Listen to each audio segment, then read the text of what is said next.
Cine Garage. Aquí cabe todo el cine. Con Eric Estrada. Cobertura del Festival Internacional de Cine de Morelia 2019. Disponible en iTunes, Spotify, Patreon y puentes.mx. Hola, ¿qué tal? Yo soy Eric Estrada, les doy la bienvenida a uno más de estos episodios especiales que estamos haciendo desde el Festival Internacional de Cine de Morelia, entrevistando a todos y cada uno de los directores que este año compiten en la selección oficial. Entonces, vamos a hablar en esta ocasión de Sanctorum, la película de Joshua Hill, que, repito, está compitiendo este año en Morelia. Los dejo con Joshua para que él mismo se presente. ¿Qué tal, Eric? Muchas gracias por la invitación. Pues sí, mi nombre es Joshua Hill, director de la película Sanctorum. Este año que participamos en la sección de largometraje mexicano en competencia en el Festival Cine Morelia. Estamos muy contentos porque este es nuestro tercer año que venimos a Morelia.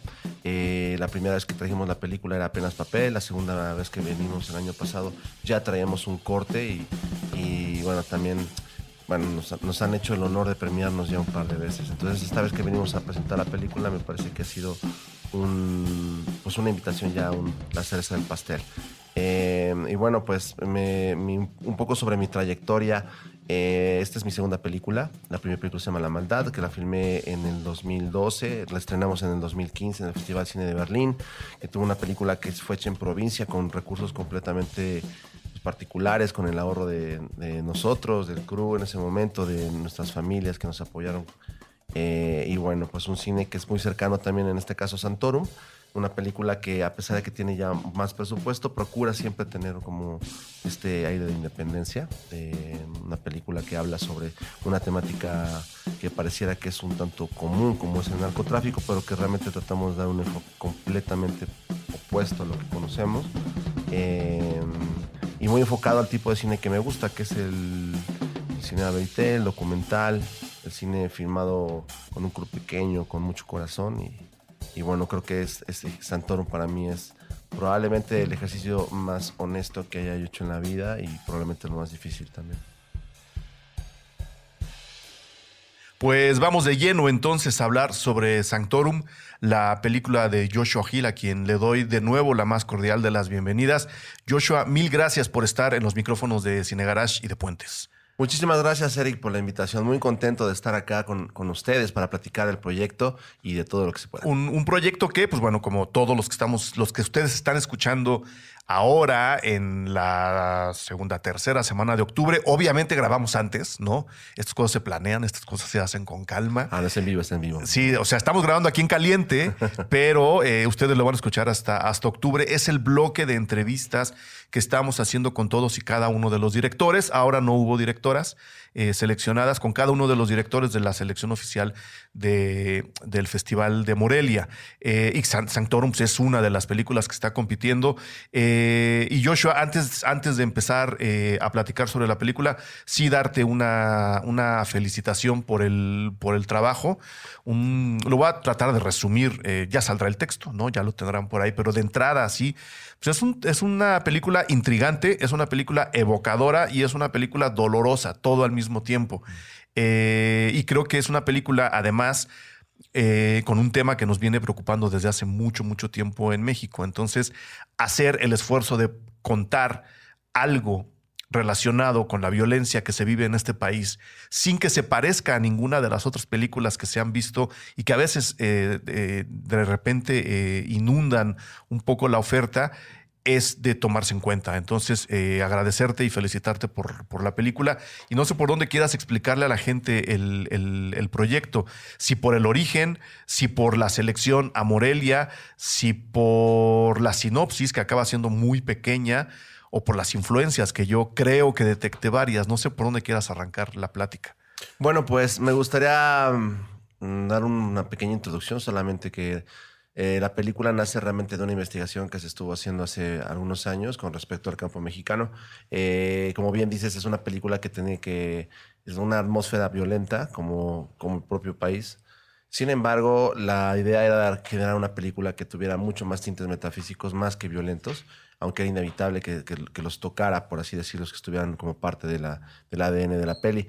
La investigación radica justamente en la criminalización del campesino mexicano y del campo mexicano, y por lo tanto en esta pues situación de vulnerabilidad que tiene, ¿no? Porque definitivamente hoy el campo mexicano está en crisis, sigue en crisis, y los campesinos han estado buscando la manera de salir adelante, la manera de poder comer, efectivamente. Y esto es lo que los ha llevado a buscar otro tipo de cultivos, como en este caso lo presenta la película, que es la marihuana y la amapola, ¿no? A raíz de esto, la película trata de explorar muchas sensaciones y muchas emociones con respecto a la convivencia con estos dos grandes antagónicos que son el narcotráfico, las células del narcotráfico en México y además el gobierno encabezado por el ejército mexicano. Estas dos fuerzas que chocan y en medio están los campesinos, ¿no? Entonces, finalmente Santorum se presenta como una ventana a este mundo de hartazgo que tiene el campesino, de no tener ninguna opción para poder sobresalir y salir adelante. Y por otro lado, también la energía que mueve hacia una propuesta, hacia lo que resulta ser como finalmente lo propone la película, el fin del mundo, como lo conocemos, como una escapatoria, una salida para generar algo más bello, una segunda oportunidad para todos. Regeneración, lo dicen en la película, de hecho, ¿no? Yo creo que ahí está un poco del entendimiento de lo que pasa en la película. La labor que hace el profesor, que más allá de que esté hablando de lo que está hablando, ¿no? Que en este caso es la Revolución Mexicana, habla y le plantea a los niños, a los que esté educando, la posibilidad de regenerar las cosas, de entender ese movimiento de regeneración. Me llama mucho la atención justo el tratamiento de la violencia en la que están hundidos los campesinos de tu película. Como dices, si bien está presente, porque pues el país ahora está muy, muy violentado, la película, y ya también lo dijiste, pues bueno, de un lado tiene este acercamiento metafísico hacia lo que ellos están viviendo, pero por el otro lado, visualmente, esa violencia está un poco lejos, o sea, está vista a la distancia. No es que te estés haciendo ajeno a ella, simplemente decides retratarla a la distancia. Está presente, es pesada, es fuerte, pero no estamos con el discurso visual de ver el detalle de lo que está ocurriendo con las personas violentadas. ¿A qué se debe esta distancia que tomas de una manera muy consciente? Porque la distancia no es poca, físicamente hablando, quiero decir. Así es. Como te comentaba, creo que la película trata de abordar el tema, más bien la forma más de un discurso más metafísico, más que violento y más que en el sentido más carnal de la carne y de la sangre. Entonces, para mí era muy importante retomar como ciertos valores en el lenguaje cinematográfico que ya conocen muchos espectadores, sobre todo aquí en México, con respecto a las películas y los dotes de violencia que podemos llegar a tener incluso en el cine mexicano. Para mí era importante hacer una película diferente, sin alejarse de esos factores que son importantes para la narrativa, pero quería darles un tratamiento especial. Es decir, somos testigos, no somos en ese momento como parte de la escena, no estamos ahí nosotros. Sin embargo, siempre hemos sido testigos de lo que está pasando. Entonces, es muy curioso porque en este caso, las escenas más violentas de la película para los extranjeros, para los compañeros que pudieron ver las películas en el extranjero recientemente, me decían que para ellos el que estuviera en un vehículo, en la batea de un vehículo, el niño con su madre y con una persona armada cerca de ellos, eso era una cosa pues obviamente muy violenta. Y bueno, para nosotros violento, pues es justamente la desaparición de 43 universitarios quemados, violentados, etcétera, etcétera. O sea, los niveles de violencia se miden y son culturales. Entonces, yo quería una película que fuera en sentido mucho más universal, que no fuera exclusivamente que te violentara y que te llevara a ese extremo de inquietud, de incomodidad, sino que más bien el pensamiento y la emoción, lo espiritual fuera lo que ganara dentro de todo el marco de la película.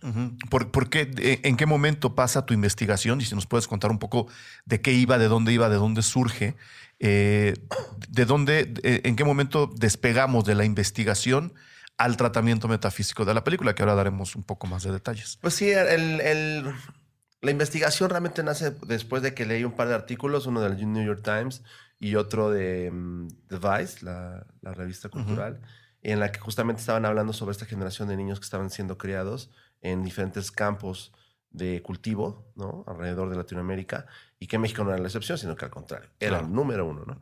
Entonces empecé a hacer esta investigación, me di cuenta de que estábamos, que yo estaba mucho más cerca de este fenómeno de lo que podría imaginarme, no me refiero geográficamente. Entonces empecé a investigar, empecé a hacer como conexiones y empecé a escribir. Luego me di cuenta de que efectivamente, o sea, no solamente era dar a conocer la historia de esos campesinos, además indígenas, ¿no? En su gran mayoría, que como grupo minoritario, completamente vulnerable, sino que además era también tratar de transmitir esta sensación que yo tengo desde hace mucho tiempo, ya de desesperanza con respecto a lo que pasa a un nivel global, mundial, con respecto al capitalismo, con respecto a las sociedades, a la migración, a mil cosas, ¿no? Entonces dije, esta es la oportunidad perfecta para venir de un problema que parece desesperanzador en lo particular y que en lo general me da perfectamente como para poder emprender desde la manera probablemente más, por así llamarlo, pesimista, decir, en este caso, proponer un fin del mundo para venir a mejorar la situación. Y sin embargo, la película, creo, no es pesimista. O sea, a pesar de todo lo que pasa, a pesar digamos, de los obstáculos que se le van presentando a los campesinos de tu película, no me atrevo ni siquiera. Sí hay un protagonista, claro, ¿no? Lo ves muy al final de la película, lo cual se me hace una sorpresa muy, muy bien llevada y muy bien trabajada. Pero no hay un protagonista, digamos, no hay un héroe, no hay un manejo de buenos contra malos. Están tus personajes todos como envueltos en una especie de caldo cósmico, y te lo digo especialmente por el primer encuadre de tu película, ¿no? Que donde se siente que lo que va a pesar aquí es algo que es o la naturaleza o el mundo o el universo encima de una problemática que para nosotros es muy grande, pero que en esas dimensiones acaba siendo muy pequeña. No sé si me estoy explicando. Sí. Y eso hace de la película, conforme los encuadres se van sucediendo y conforme estos grandes planos de naturaleza bruta van llenando la pantalla, acaban haciendo de esta película, de un relato tan desesperanzador, algo no tan pesimista. No sé si lo tenías pensado así también. Sí, realmente lo que quería era que pudiéramos proponer un final bello, dentro de todo lo que esto puede implicar, ¿no? Y también decir, bueno, yo disto mucho y difiero bastante de que el fin del mundo sea exclusivamente un tema en donde podemos decir que va a iniciar en Norteamérica, y me refiero específicamente a Estados Unidos. Nosotros tenemos como mexicanos, como en los pueblos indígenas, también tienen una cosmovisión del final, ¿no? Una idea muy clara de cómo va a ser el final de la época. Y bueno, con un poco de investigación empecé a hacer un tratamiento que tuviera que fue como un híbrido también, como la propia película, entre un documental y una situación mucho más fantástica, para poder prevenir y poder de alguna manera hablar de este final universal, que fuera bello y que fuera una salvación, por así decirlo. Entonces es una apología del desastre, pero un bello desastre. Ok. Y en el enfoque tanto cultural como social y político de tu propia película, creo que era, como efectivamente ocurre, era indispensable no hacerla en español. ¿No? No sé si eso estaba en un principio en el planteamiento original y se acabó siendo obviamente es una complicación extra, ¿no? Pero no sé cómo manejaron el manejo del lenguaje en la película y con tus personajes. Mira, pues yo fui encargado de hacer el casting también, junto con otro gran amigo. Nos encargamos prácticamente toda la preproducción. Fuimos pues, un par de personas, 2, 3. La fotografía también es tuya. Ajá, una parte también es una mía, parte junto de otro querido amigo que se llama Mateo, que es colombiano. Pero fue como irse involucrando un poco y darme cuenta de que la manera más orgánica de generar esta confianza de todo el proyecto era tratar de involucrarme en lo más posible, y ya mis tiempos también con respecto a la película. Entonces empecé a buscar los lugares donde podríamos filmar, y como te comentaba, muchos lugares que se ven en la parte más, ¿cómo decirlo?, más ruda de la película, que tiene que ver con estos campos reales de marihuana, con esta gente real que trabaja, que vive, que protege esos campos, etcétera, etcétera. Tratar de entrar y hacer todo muy orgánico. Entonces no había nada más que me diera más tranquilidad para mí, que fuera yo mismo el que pues se buscara a estas personas. Una vez que las encontré... Es decir, no son actores profesionales. No, ninguno es actor profesional. Entonces realmente todos son y conocen perfectamente bien el tema de la película. O sea, supieron de qué se trataba antes de que empezáramos a filmar. Claro. Los campos donde se filmó la película eran campos reales.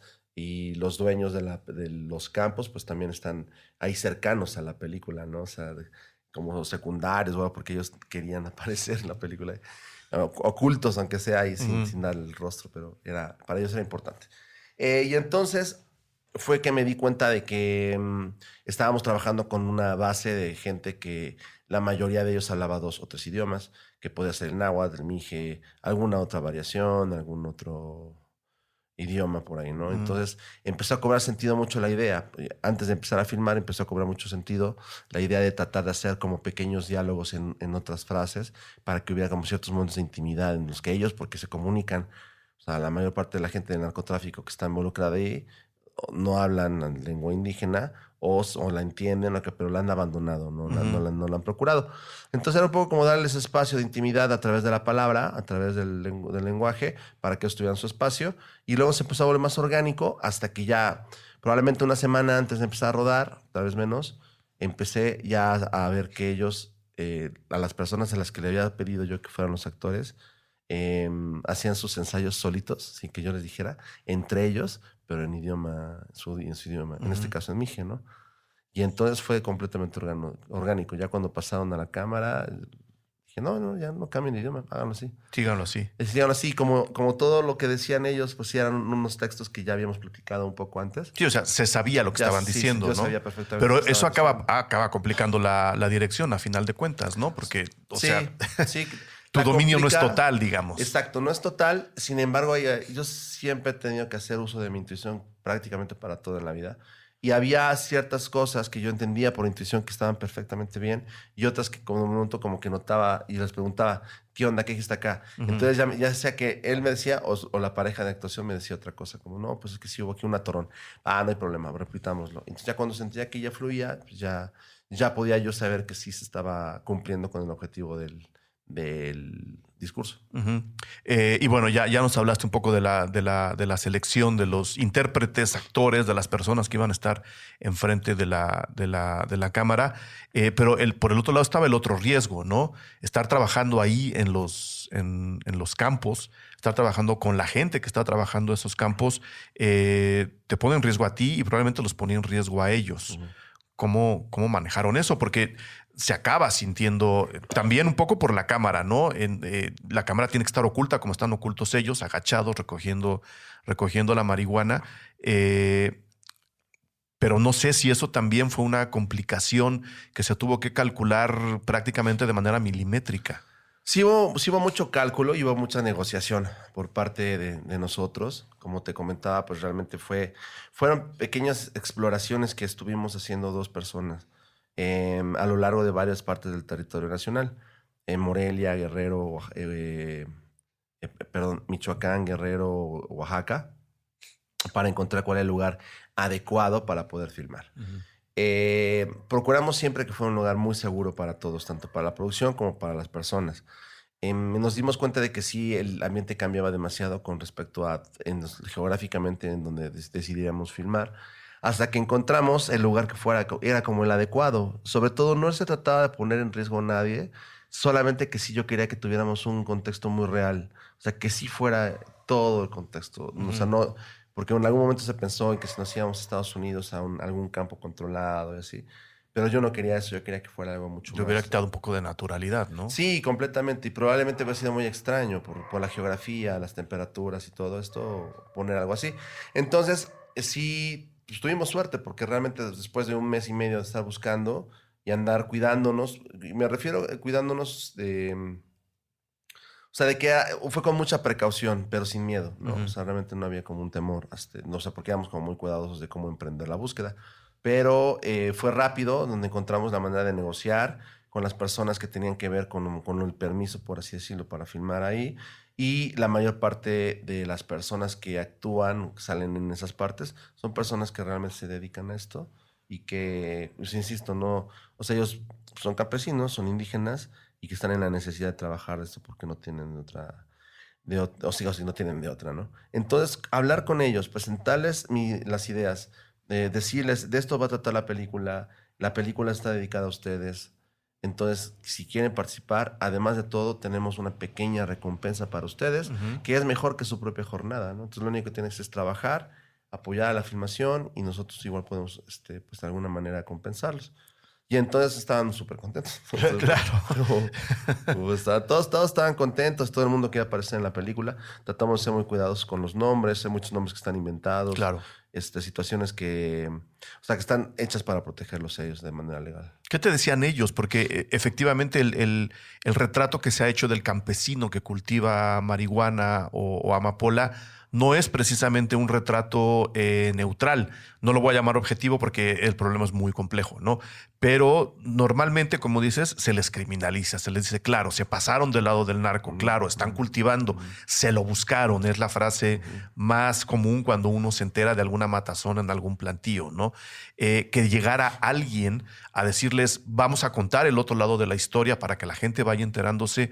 No sé si tuviste una respuesta especial de parte de ellos, si hubo algo que te dijera, por fin alguien va a hablar con nosotros directamente. Pues cuando les platicaba regularmente todos entendían perfectamente la situación. Porque la viven. Claro, porque la viven e incluso ellos me asentaban con la cabeza el sí todo el tiempo, sí, tienen razón. Si de eso va la película, te apoyamos. Quisiéramos encontrar otra manera de hacer las cosas, pero no la encontramos, ¿no?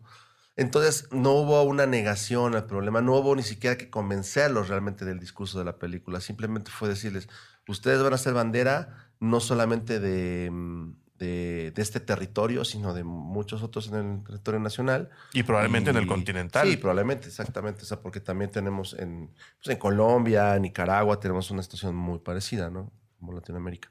Entonces fue bastante orgánico en ese sentido. Tuve también como precaución de que todo lo que tenía que ver con el discurso que ellos dan en la película fuera filtrado por ellos también. Si querían cambiar alguna palabra, si querían que algo sonaba como muy ajeno, pues modificarlo con conjunto para que el discurso que ellos dicen fuera, pues eso, mucho más de acuerdo con el tema de la película. ¿Y si metieron mano? Sí. Fíjate que muy poco, o sea, metieron mano muy poco porque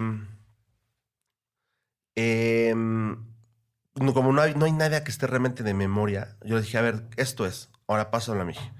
Pero y le cambio, esta palabra no existe, cámbiala, la que tú quieras. Entonces decían los significados de lo que nosotros teníamos en español, pero ellos ya en el Miji ya lo acomodaban de una manera que a mí me encantaba cómo sonaba. Decía, pues que suena con una fuerza tremenda. O sea, no sé si esto es... o sea, no sé si está exactamente las mismas palabras, pero sé que es lo mismo y las contestaciones son equiparables. Entonces funcionaba en términos narrativos muy bien. Eso complica también el montaje, ¿no? Porque la película además no está narrada de manera lineal. Y a la hora de cortar frases y cortar situaciones, tuviste, me imagino, debiste tener ahí un asesor extra a la hora de montar la película. Totalmente, porque a la hora de hacer ya... De hecho, sí fue mucho más complicado editarla que montarlos, así que montar las escenas en actuación. Porque sí teníamos intérpretes, pero muchas cosas se filmaron incluso sobre la improvisación, ¿no? Decía, a ver, me gustó este personaje que acabo de conocer, quiero que haga una improvisación sobre esta parte de la película, vamos a caminar con él y busquemos un lugar, ¿no? Entonces empezamos a improvisar y todo el tiempo estaba yo con gente del pueblo, de la región, que me decían como significados y estas cosas, pero luego a la hora de editar decía, ching, ¿qué fue lo que dijo acá? Entonces tuvimos que contratar a otra persona de ellos mismos que viajara a la Ciudad de México para ayudarnos a transcribir todo el material que no tenía como cierta cabida ya organizada en la película, que era un buen, y poder entender cuáles eran las situaciones que estaban representadas. Y ya después de eso ya fue mucho más sencillo. Eso sí ya estaba planeado, ¿no? El montaje final ya estaba en el guión. No. Ya sabías cómo iba a quedar. ¿O hubo también ahí momentos que dijiste, creo que hay que cambiar la estructura de la película? Sí, no, la película como tal no existía. Así como tal, o sea, lo que tenía yo eran 30 páginas de guión, que regularmente es con lo que yo trabajo, 30 páginas de guión y el resto es improvisación.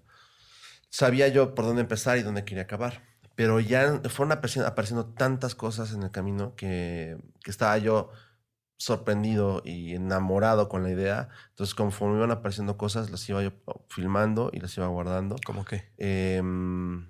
Por ejemplo, el personaje del soldado, no sé si recuerdas. Sí, sí. Es un personaje que originalmente no aparece en el guión. Pero al platicar con esa persona ya, me pareció como de una, no sé, una fuerza y al mismo tiempo una ternura muy grande. Él se dedica a la música en la vida real y entonces le decía que siempre quería actuar, ¿no? Entonces yo lo veía frente a la cámara y decía, pues lo hace muy bien. Y cuando tuvo un diálogo en una escena con un campesino que le dice, tú y yo somos hermanos y te aviso, vete de aquí porque vamos a venir a matarte. Esa escena apareció prácticamente al final, o sea, la escribí con ellos ahí sentado y dije, no, a ver, vamos a hacer esto. Y la escena me gustó mucho cómo fue el resultado porque sentí que era como algo muy, muy orgánico, muy de ellos. Y así como esa, pues hay ¿Por qué te gusta trabajar así, Joshua? Digo, es obvio porque ahí está el resultado. Repito, se me hace una muy, muy buena película.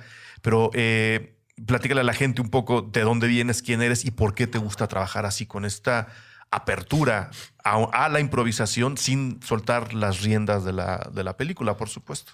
Pues bueno, realmente creo que viene un poco del amor del tipo de cine que me gusta. Muy cercano al cinema verité, muy cercano al documental, ¿no? Ujú. Es como el tipo de cine que a mí me fascina. Mi primera película se llama La Maldad. Se estrenó hace 4 años. 2015. 2015, Sí. exactamente. Y es una película que tiene una plataforma muy similar, que es un híbrido entre documental y ficción. Y este híbrido tiene la facultad de tener cosas muy reales, muy familiares también, de mi vida, de la vida de mi familia, y también dar los brincos de momento hacia cosas que no existieron, pero que improvisé y que funcionaron bien. Entonces, muchas de estas libertades que me tomé para poder dirigir e improvisar estos no actores, creo que está fundamentada en que lo que siempre estoy buscando es tratar de normalizar la actuación de la persona que no es actor Ujú. y tratar de meter, digámoslo así, una sensación de naturalidad constante a través de situaciones que son totalmente reales, ¿no? O sea, entonces el gran reto de Santorum fue hacer una película que pasara en este híbrido que decimos de una docuficción, que realmente no es una docuficción porque termina en un tono muy, muy fantástico. Ujú. Entonces era hacer una película que te permitiera entrar muy documental, entender perfectamente lo que nosotros sabemos que vimos aquí en México con respecto al narco y la violencia, y de momento pasar en un universo muy sutil, por así decirlo, algo completamente sobrenatural. Ujú. Y te gusta entonces captar esa naturalidad y captar esos, digamos, esos gestos y esas palabras de tus personajes, ¿no? Porque al Sí. final de cuentas, a la hora de trabajar con no actores que están interpretando, por lo menos en el caso de Sanctorum, una situación que han padecido por muchos años, no es que se interpreten a sí mismos, pero de alguna forma, y a ver si me doy a explicar, ellos realmente se convierten en el personaje, porque el personaje tiene parte de ellos aunque no sean ellos. Sí, sí, realmente. Y bueno, pues era muy curioso, pero a ver, el maestro realmente es maestro, ¿no? Muchos campesinos que te digo que están en situación son Ahí campesinos. están, sí. Algunos de los militares fueron y habían hecho su servicio militar. O sea, toda la naturaleza era muy, muy adecuada en ese sentido. Entonces, el niño tenía que ser un niño, la mamá del niño tenía que ser su mamá. Entonces, en ese sentido, fue no pedirles nada que no fuera de su Antinatural, naturaleza, digamos, antinatural. ¿no? Y eso creo que por eso fue como muy, muy buena la respuesta de ellos y a la hora del montaje, muy orgánico también. Más allá del cinema verité de los documentales que ya nos dijiste, es el cine que te gusta ver, que te gusta revisar. No sé si hubo una especie de, digamos, de faro en otras películas. Yo, a la media hora de la tuya, no dejaba de pensar en El Violín por muchas razones. O sea, El Violín de Francisco Vargas es una película que en algún momento se le olvidó a la gente, ¿no? Siendo que yo creo personalmente, sin ella, muchas películas contemporáneas mexicanas sobre el narco, sobre la violencia hacia los campesinos, sobre la enorme problemática que esto representa, muchas de esas películas simplemente no existirían. Y más allá de que se parezca o no al Violín, no te estoy pidiendo que me confirmes mis sospechas. No sé si hubo otras películas que tú dijeras, vamos a tomar un poquito de aquí, vamos a tomar un poquito de aquí, quiero que se vea como esto. Bueno, sí hay ciertos referentes que estuve manejando durante algún tiempo, sobre todo a nivel narrativo, no tanto estético, porque se ve que la película no se podía parecer a nada en particular. Creo que no se parece a nada, de hecho. Gracias. Sí, estaba justamente en esa búsqueda. Pero algunos de los referentes no son nacionales, son más bien como de otra nacionalidad. Ujú. Pero pensaba yo mucho, por ejemplo, en el cine de Apichatpong, Sí. en el cine de Terrence Malick y en el cine documental bélico, por así decirlo. Era como algo para mí como muy referente. Decir, bueno, quiero algo que sea realmente violento, realmente así, en ese sentido, mucho más es estético y cercano a la violencia. Pero por otro lado, quiero historia muy, muy introspectiva, muy de metafísica. Y pues naturalmente para mí, en ese tipo de cine, lo que más tengo a referencia, entre otras cosas, pues sí, es Terrence Malick, Ozu, japonés. Claro, porque Bresson. además buena parte de los encuadres que tú estás manejando en la película están al nivel de vista, desde el punto, no al punto de vista, pero al nivel Sí. de los ojos del niño, ¿no? Sí. Que es con quien iniciamos la película, además. Exactamente. ¿No? Sí, pues se trata de hacer una película en su montaje que fuese como una espiral que inicia y te lleva desde el inicio al final, del final al inicio, y que es un bucle constantemente en la creación y la destrucción. Y para mí era muy importante que el espectador casi desde un principio supiera qué tipo de película iba a ver. Que no fuera una manipulación, decir, Claro. vamos a hacer algo muy retorcido y de momento una factor sorpresa. Si aquí están los personajes, la situación es muy intensa, vas a empezar a vivir desde el minuto 1 de la película otro universo, otras sensaciones, emocionalmente hablando. Entonces era para mí importante y por eso fue tanta experimentación en el montaje. Tardamos como un año editando, hasta que me sentí seguro del montaje que teníamos. Y fue difícil fotografiarla, ya que la fotografía en parte es tuya. Te lo digo por varias razones. Número uno, estas enormes distancias que tenemos de repente en la película, ¿no? Donde los personajes son apenas puntos que tenemos ahí en la pantalla, luces que se mueven, incluso hundidos ahí en la montaña, sumergidos abajo de estos bosques que me imagino complican mucho un trabajo de un fotógrafo. Pues por ahí se detecta cierta dificultad. Y por el otro, también buscar la manera de fotografiar para que ya a la hora de postproducir tu película entregue unos colores tan personales como los que tiene tu película. Me gusta mucho la paleta de colores, es lo que quiero decir.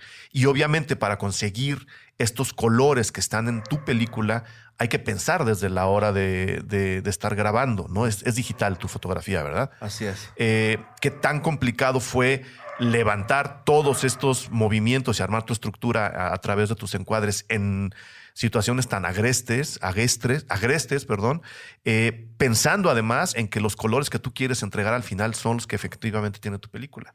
Sí, pues el trabajo de fotografía fue un trabajo que estuvimos desarrollando juntos Mateo y yo. Mateo Guzmán, que es el fotógrafo de la peli, es una codirección, pero siempre me gusta pensar que realmente un gran trabajo que hizo él y una gran persona. Pues nosotros planteábamos mucho una fotografía que fuera con luz natural. Entonces, había una dualidad acá que era una cosa también muy poco normal en el cine, digámoslo por lo menos mexicano. Y es que la película tenía demasiados efectos especiales. Estamos hablando de un promedio de 100 efectos. Y entonces no se podía realizar con cualquier cámara. Claro. La filmación tenía que ser precisamente una cámara que fuera de alta gama, una cámara de última generación, una cámara que no es algo que sea... Sí, no la encuentras en Liverpool, ¿no? Exactamente. Y por otro lado, la parte la parte documental de la película sí era una parte que necesitaba ser filmada con otro tipo de dispositivos que fueran mucho más sutiles, ¿no? Que rompieran menos con la tranquilidad o la tensión. Que invadieran menos. Que ¿no? fueran menos invasivos, exactamente. Entonces, lo que hicimos fue organizar un rodaje como en dos etapas, dos partes. Primero, un crew muy pequeño, éramos 4 personas. Solamente iba yo dirigiendo, fotografiando y produciendo, y asistentes y arte, ¿no? Y con eso filmamos la primera parte. En esta primera parte Mateo todavía no llegaba. Filmamos y luego empezamos la parte ya donde venía el grosso de los efectos especiales. En ese momento el diseño cambió y entonces se sumaron al equipo unos 30, 40 personas, porque fue necesario llevar equipo especial a las zonas donde filmamos, y este equipo especial era pesado. Entonces necesitábamos manos. Y creo que respondiendo directamente a la pregunta que me haces, me parece que lo más complicado que tiene la imagen es lo que se compartió también con todo el equipo de producción, y que fueron las vicisitudes del clima, porque el clima era demasiado frío y por eso las temperaturas que notas, porque realmente Estaba haciendo frío. Realmente hacía un frío. Es una película, para la gente muy que fuerte. todavía no la ve, perdón que te interrumpa, pues es una película que juega mucho en los grises y en los azules oscuros, ¿no? Que incluso los cafés de las mesas van tornando mucho al gris, incluso al verde. Y eso le da un toque que a mí me tenía fascinado en la pantalla. Perdón que te haya interrumpido. No, gracias. Pues sí, y entonces filmábamos desde muy temprano con temperaturas en el bajo cero, ahí en Oaxaca, en el hermoso estado de Oaxaca, y la producción lo resentía constantemente, ¿no? Entonces, porque no solamente la sensación térmica, sino que además la lluvia o el viento, Claro. a veces hacía que la gente se enfermara. Y varios compañeros regresaron del rodaje, o sea, no lo terminaron. Tuvimos que llamar a otras personas también y hacer como un par de turnos, por así decirlo, porque yo además, no sé si notaste que pues también trabajé con mucho en horario natural, de 6 de la mañana hasta que se iba la luz. Y hay cosas que necesitaba yo que hubiera neblina, entonces había que esperar la neblina, había que esperar la lluvia. O sea, casi amanecía soleado el día y todo el mundo estaba con muchas ganas de trabajar. La mala noticia es que no nos toca grabar esto. Nos toca grabar porque no es el ambiente de la peli. Sí. Entonces dedicábamos así a tomar el sol realmente en un momento. Obviamente por el tipo de diseño de producción, en ese momento ya con 30, 40 personas en el set, ese estrés para la producción, el no poder filmar porque no está lloviendo. Entonces hubo que negociar ahí con mucho carácter el tema. Pero sí, me parece que el resultado de los colores es el resultado de lo que la naturaleza nos regaló y de lo que tanto estuvimos invocando para que pasara. Y otra cosa que me llamó mucho la atención de la fotografía fueron los encuadres. Hay mucha línea en diagonal, ¿no? Las mesas están retratadas de una manera en que parece que están como navajeando la pantalla. La primera vez que lo vi dije, se ve muy bien. Pero la segunda vez que lo dije, aquí hay algo, aquí están buscando algo. No sé si saben lo que están buscando o no, pero hay una propuesta en donde no hay, digamos, una tranquilidad visual ni siquiera con una conversación en una mesa. Está la cámara puesta en un ángulo en donde me dice que la cosa no está sencilla. Y normalmente están así por lo menos las mesas en los interiores están mostradas muy en diagonal. No sé si de veras había una búsqueda ahí. Las mesas tienen, pues bueno, no quiero llamar significación, simplemente que esas escenas en particular sí eran escenas que tenían un peso, que tienen en la película un peso en particular. Traté de esconderlo un poco para que no fuera como una clave para una lectura tal cual. Sin embargo, sí también era necesario que simétricamente hablando no fuera un elemento que diera tranquilidad a lo visual, sino que se manejara de una manera en la cual sí dice, aquí está pasando o va a pasar algo que no está, digámoslo así, en buen tono, en cordial. O sea, parece que están comiendo, que están cenando, pero algo está mal. O sea, algo está mal.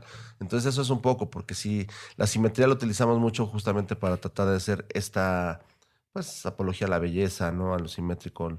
Pero para mí era necesario hacer cuadros equilibrados con elementos que resaltaran lo peligrosa de la situación. ¿Y ahí qué tanto manejo hubo entonces del diseño de producción, por ejemplo? Pues fue bastante. O sea, el diseño de producción lo partimos a través de la exploración y para eso tuvimos que viajar un rato. Viajé con el director de arte, con Rafa, que también, por cierto, es uno de mis grandes amigos. Entonces, era analizar todo el tiempo, cómo vivían, ver las mesas, ver las paredes, ver todo, tomar ejemplos a través del silencio, o sea, de conocer gente. A lo mejor viajábamos a un pueblo que no conocíamos en Oaxaca, tomamos fotografías, luego íbamos a algún otro lugar, tomamos otras fotografías y ya luego sentados decidíamos cómo queríamos que se vieran los ambientes ahí.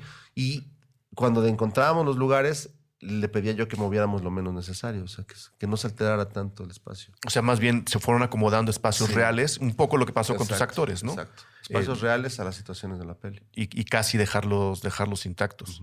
Pues me parece súper interesante ese tipo de propuesta en este tipo de película. ¿Algo más que le quieras decir a la gente que nos esté escuchando? ¿Algo que quisieras que la gente supiera de la película, de lo que pasó, de lo que quieres hacer después? Bueno, pues estamos muy contentos con estar ahora en las elecciones Morelia. Me parece que lo que sigue para nosotros es poder presentarla al público mexicano. Estamos con mucha expectativa de conocer cuál va a ser la forma de cómo va a ser aceptada o no la película. Y pues estoy también muy contento porque será la primera vez que mucha gente del crew la vea, que el casting la vea. Eso te iba a preguntar. ¿No la han visto entonces? No la han visto. No la han visto y bueno, nos escribimos todas las semanas. Desde que empezamos el proyecto hemos tenido una comunicación muy linda. Entonces nos escriben de que mucha suerte en Venecia, mucha suerte en esto, ¿cómo va? Y ya está lista. O sea, primero fue un no está lista. Luego, ya está lista. Está. Y además está lista y en 15 días va a Venecia, porque así fue. O sea, la terminamos 15 días antes de irnos a Venecia. Pero la van a ver y para mí va a ser un día de fiesta. Muy bien. ¿Qué te dijeron en Venecia? Pues fueron muchos minutos de aplausos, comentarios lindísimos. La verdad es que fue muy contentos de haber podido representar a México en este año como la única película mexicana en Venecia. La crítica italiana, la verdad es que todo lo que leímos fueron aplausos, fueron palabras increíbles. Y en el caso, por ejemplo, de la crítica mexicana que vio algo de la película y sacó notas, también le fue muy bien. Logramos cerrar nuestra distribución internacional. Entonces, bueno, pues esa era nuestra meta. Realmente que cumplió con la meta, regresamos con las manos llenas. Claro, pues ahora hay que esperar que se estrene en México y hay que esperar pues a ver cómo le va en Morelia, ¿no? Que se dice todos los años, es el lugar común, lo sé.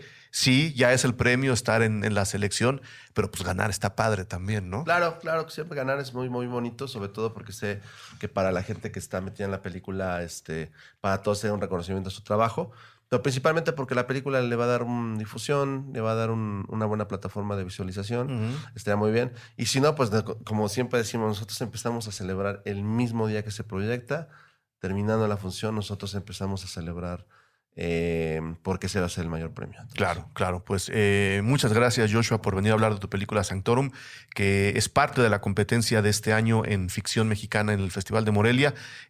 Mucha suerte, muchas felicidades y nos veremos pronto. Gracias por la invitación, Eric. Y pues bueno, nos tenemos. ¿Hay redes de la película? Sí, tenemos una página de Facebook, Sanctorum Film, en Facebook. Y tiene Twitter, en este momento no me lo recuerdo. Lo buscamos. Pero tiene su Twitter también. Y ahí pueden irse enterando de la agenda. Tenemos por el momento ya 10 fechas en 10 festivales a nivel mundial confirmadas. Entonces iremos compartiéndolas con las redes conforme vaya siendo el momento. Muy bien. Pues mucha suerte y muchas felicidades. Muchas gracias. Cine Garage. Aquí cabe todo el cine. Con Eric Estrada. Cobertura del Festival Internacional de Cine de Morelia 2019. Disponible en iTunes, Spotify, Patreon y puentes.mx.